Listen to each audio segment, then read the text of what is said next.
Hello there and welcome. I want to congratulate you for taking part in this program, Thinking into Results. You know, you probably think this just has to do with your work, but it really doesn't. This has to do with your family. It has to do with your social life, your health. It has to do with your life. I began studying this material close to 50 years ago. My life has changed so dramatically. I live in a healthy body. I'm happy. I'm wealthy. I have friends all over the world. And I have business all over the world. And it's all because of this material. You have absolutely no idea where this is going to take you. And when we talk about results, let's understand this. It's what we think that ultimately manifests as results. Now, that may seem like a bit of an exaggeration or maybe even a fairy tale to you at this point. But as you start to study it, you're going to realize it's not an exaggeration and it's not a fairy tale. It's real. So take this program seriously. Your leaders are going to give you something that you're going to be grateful for the rest of your life. I am forever grateful every day to have this information because you see, I'm in charge of me. I'm in charge of my world, and you're going to take charge of your world.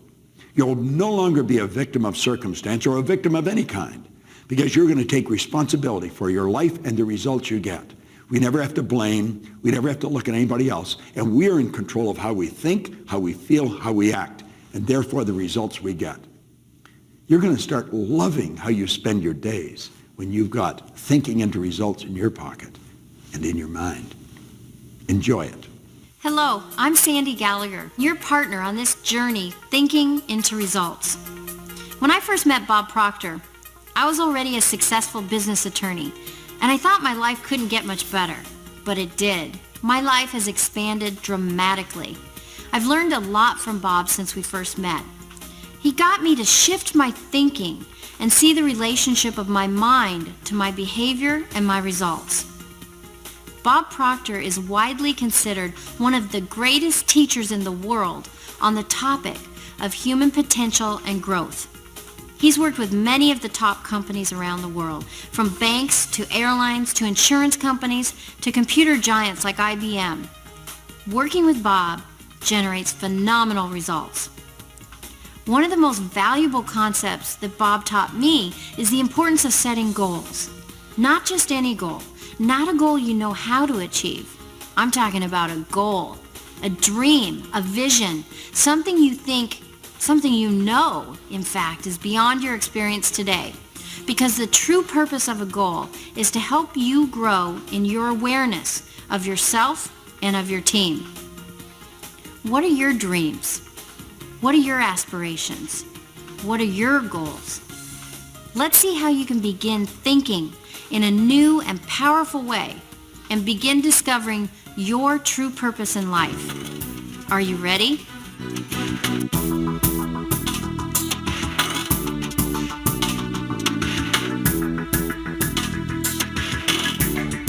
The lesson that we're going to do right now could have a greater impact on your life than anything else. It certainly did on mine. You receive a little goal card. This is where you sit down and write out what you want on a card. And then you carry it loose in your purse or your pocket. Now on one side we've got here, change is inevitable, but personal growth is a choice, and it is. Do you know that you could wander up and down the streets of any city, anywhere in the world, and ask one person after another, what is their goal? And they'll look at you, and odds are pretty good they'll say, what do you mean? And if by chance you find someone that has a clearly defined goal, ask if they've got it in writing. And again, odds are pretty good they won't. If you decide what you want, and you write it on the card, and you carry it with you, I guarantee you it must happen. It absolutely must happen in your life. Now, why do we have goals? See, the average individual would say we have a goal to get more. You know, get a better house, get a bigger house, get a boat, get more money. Now, that may be a result of the goal. You may, accumulate more in your life and nicer and better things. But the real purpose of a goal is to grow. It causes you to draw something out of yourself that you didn't even know was there. Now, when we set a goal, we're going after something we want. And if you know how to reach it, it's the wrong goal. Now, that probably sounds pretty silly. When you set a goal, you're going after something you want. And if you know how to reach it, it's probably the wrong goal. You're going sideways. I always mention that goals fall into three categories. I refer to it as A, B, and C. A-type goals are doing something you already know how to do. And I use an example in a program that I wrote about a young man that came to me and he asked me if I'd talk to him about his goal. And I said, sure, what's your goal? He said, I want to get a new car. And I said, well, that's okay. I said, what kind of a car do you want? He said, a new Pontiac. I said, well, Pontiac's a nice car. I've had a Pontiac. And I said, what are you driving now? And he said, a Pontiac. Really? I said, how long have you had it? And he said, 4 years. I said, how old's the Pontiac? He said, 4 years old. And I said, then what you're telling me is that you have had a new Pontiac that you bought 4 years ago. You bought it new. He said, that's right. And I said, that's not a good goal because you've known for 4 years how to do that. There's going to be no growth attached to it. Now, that doesn't mean you shouldn't get a new Pontiac, but it would not constitute a goal. A goal is something that you're going to go after you've never done before. Now, when people move away from A-type goals, they generally go to B-type goals. And that's where they sit down and they gather all the information they've got, all the resources they've got, and they say, if all these things happen, then I could accomplish this. And they make a plan. They've got an absolutely beautiful plan. They've got the plan, and if all these things happen, then I can accomplish this. This is what they think they can do. You see, the A-type is what they know they can do. B is what they think they can do. Now, do you know that there's no inspiration in going after something like that? Absolutely none. And if you're going to really accomplish something, you're going to have to be inspired. You're going to have to pull on something that you haven't pulled on before. I mean, it's going to have to come from inside.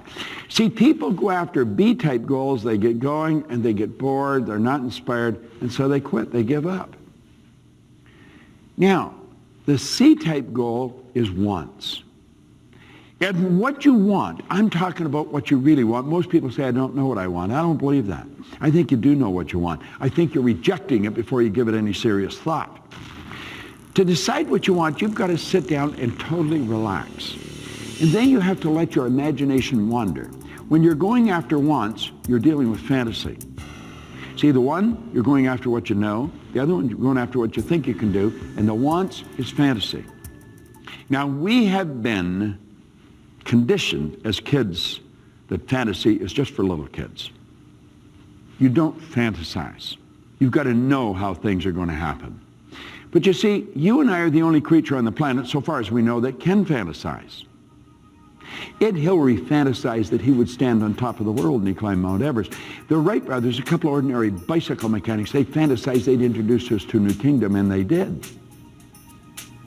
Now think of this for a moment. What do you fantasize? See, as a little kid, you could fantasize, and your mother and dad let you do that because it got you out under their feet. You'd sit down in front of the kitchen cupboards with pots and pans, and God knows only what you did with it. But then you went to school.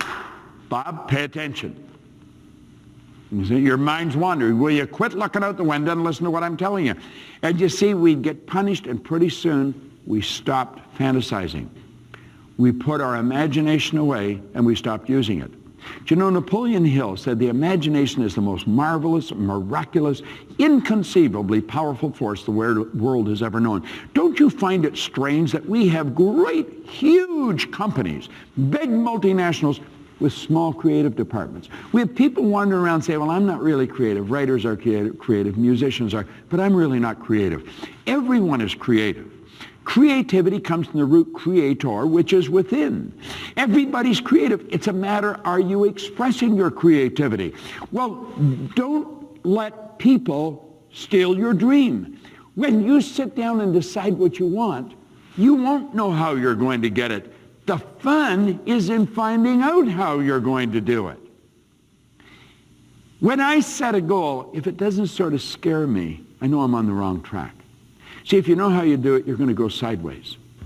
You've got to build a fantasy. You take the fantasy and you move it from fantasy to a theory. You keep playing with it. And you go from fantasy to a theory, and you take and you build an image, and just follow the pyramid that we've got here for you. And you turn it into a theory.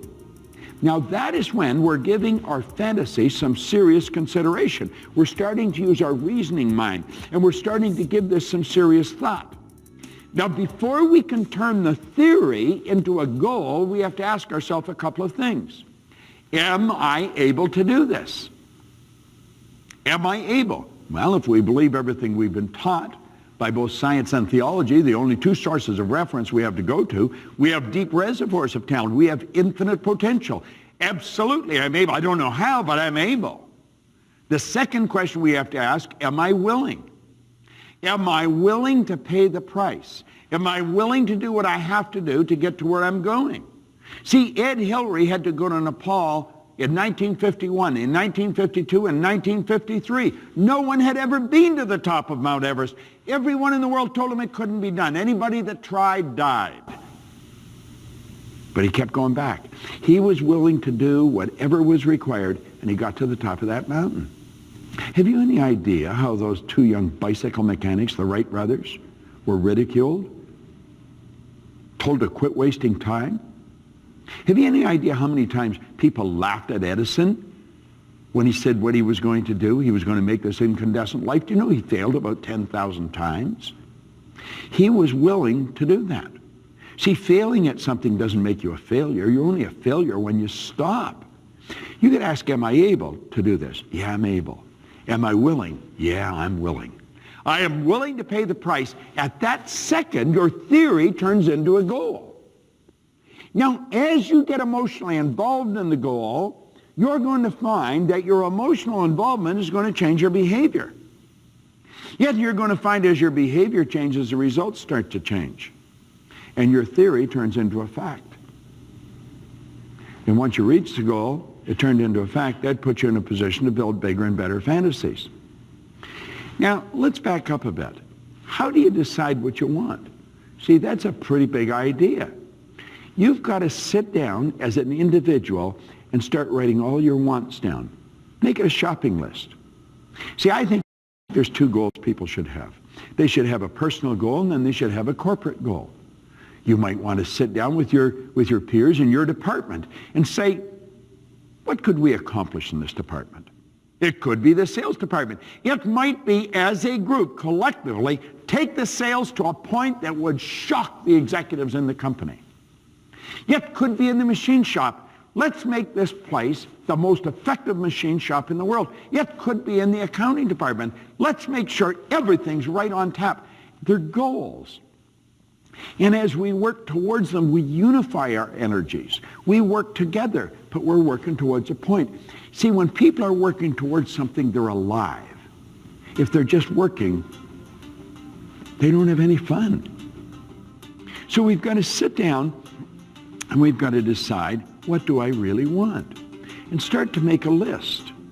You're capable of doing anything. And what we're really doing is raising our level of conscious awareness. And you're going to find when you decide on the thing on the list that you want more than anything, that becomes the star you're shooting at. That's what's written on the card. That becomes the goal. It might be an income, it might be a position, it might be a new home, it might be a trip. That becomes the goal. Yeah, that's what you work towards. And you're forever trying to become more effective so you can raise your consciousness and you become aware of how to do it. It's the same in a department. We have a masterminding session, a brainstorming session. How can we make this department more effective than it is? Now, you're going to find possibly someone who say, well, I'm not doing that. Well, then that's okay. They're not part of the group. Don't let another person dictate how you're going to live. Don't let conditions or circumstance dictate. It has nothing to do with what's going on outside of you. It's what's going on inside. George Bernard Shaw said that people are always blaming circumstance for where they are. He said, I don't believe in circumstance. The people that get on in this world are the people who get up and look for the circumstances they want, and if they can't find them, they make them. So you absolutely refuse to let anything that's going on outside stop you. Do you know, there's a cute story about the Maharishi and yoga when he was taking his transcendental meditation to the world, or planning to, someone asked him, well, where's all the money going to come from? He said, wherever it is right now. See, nothing's created or destroyed. If nothing's created or destroyed, everything's already here, if not in one state or another. The way to fly airplanes has always been here. Internet, it's always been here.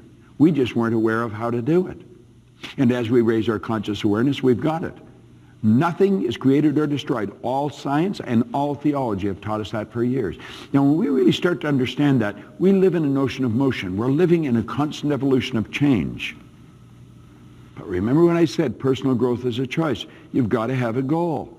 You've got to wake up in the morning and get excited. I'm working towards my goal. That's what I'm doing right now, is I'm creating this program with you. I'm working towards a goal. I have a business partner, Sandy Gallagher. She wants to build this worldwide, the corporate division. And so that's what we're doing. That's what we're working towards. That's why we're spending time here right now, building this program. So help you. See, the only way to reach the goal is to provide greater service. And as you provide greater service, you're going to grow. You're going to move ahead. Things inside of you are going to start to happen. An individual that doesn't have a goal is lost. They don't know where they're going. Can you imagine going on a trip and you don't know where you're going? Somebody say, well, where are you going to go? I don't know, west. Where? I mean, you could be going around the world and just going around the world and around the world. Well, where are you going? I'm going west. Well, when you get there, you still can go west. Imagine driving out of your driveway. You've got no destination. Which way would you turn? You see, we're goal-seeking organisms, every one of us. Have you ever watched a little baby? The baby's goal is to walk. It falls, it bangs its head, it cries, it bleeds, but it doesn't stay down. It gets up and it gets going. And pretty soon, it's, look, Mom, I'm walking. Then they get on a bike. And the trick is to balance it, learn how to ride. Pretty soon it's, look, Mom, no hands. But you know what your goal is? Your goal, your real purpose in life is to grow. You want to sit down and ask yourself, what do you really love to do? That's what you're going to get good at. That's what your purpose is going to be all about. That's what your goal is all about. Move toward what you want. Have a personal goal, have a corporate goal. Now your personal goal and your corporate goal in your department should be consistent with the corporate goal that the executive team set. So you want to make sure, as you go towards the big one, that all your little ones will fall into place. And I guarantee you, you'll set something on fire inside of you that there's nothing like it. Goal achievers are productive individuals. They're happy, they're productive, they're prosperous. They're the ones that make the world change. Don't listen to people that tell you why something can't be done. Don't listen to people that tell you the economy is controlling them. You control the economy. You're God's highest form of creation. Steve Bowe, who was a vice president with the Metropolitan Life Insurance Company, said one time something that I have never forgot. He said, God's gift to us is more talent and ability than we'll ever hope to use in our lifetime. Our gift to God is to develop as much of that talent and ability as we can in this lifetime. I like that. You might want to take and memorize that. It's done me a lot of good. Now I've shared it with you. Set your goal. Get it on your card. Bury it in your mind. Tell yourself, I'm able and I'm willing, and then go and do it. This is Bob Proctor. Thank you. I'd like to congratulate you on taking this first step towards thinking into results. Now that you know a lot more about setting goals, the right kind of goals, what do you do next? You take action, because that's where the learning really begins. Without action, goals are just fantasies. So sit down with your coworkers, take some time and ask them, if we had all the resources we needed and there were no limitations or restrictions, what would we want to accomplish together as a department? It's really a great opportunity to collaborate and be creative, because everyone wins by coming together for a common goal, and everyone soars when those common goals are big, worthy goals. So good luck, and I'll see you at the next lesson.